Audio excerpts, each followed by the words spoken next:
చేశాడట చూసారా? ఎవరో అక్కడ నిలబడ్డారు. హల్లెలూయా.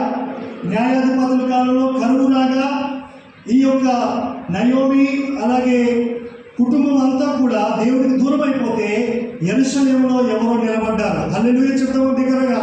ఎవరో చేతులు ఎత్తారు, ప్రభువా ఈ కరువు నుంచి విడిపించడం ప్రార్థన చేశారు. దేవుడు అక్కడ సమృద్ధిని దయచేశారు. అన్నీ సిద్ధపడ్డాక అనుకుంటుందట ఇప్పుడు మనం వెళ్ళిపోతామని అనుకుంది. చూసారా?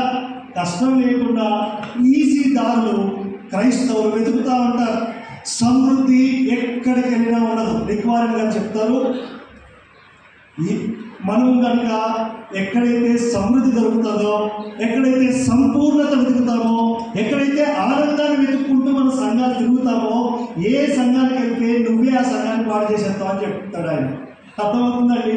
దాని అర్థం ఏంటి అంటే ఏ సంఘంలోనూ సంపూర్ణత మనకు కనపడదు. దేవుడు వచ్చినప్పుడే సంపూర్ణత మనకు కనపడుతుంది.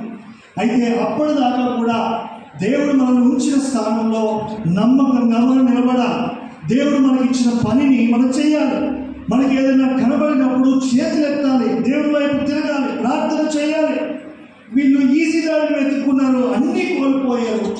తిరిగి సమృద్ధి కలిగి ఉంది కదా అని చెప్పి పశ్చాత్తాపంతో దేవుడి తట్టు తిరిగింది. అయితే దేవుడు పశ్చాత్తాపడిన హృదయాన్ని దేవుడు వదలడు. హల్లెలూయా.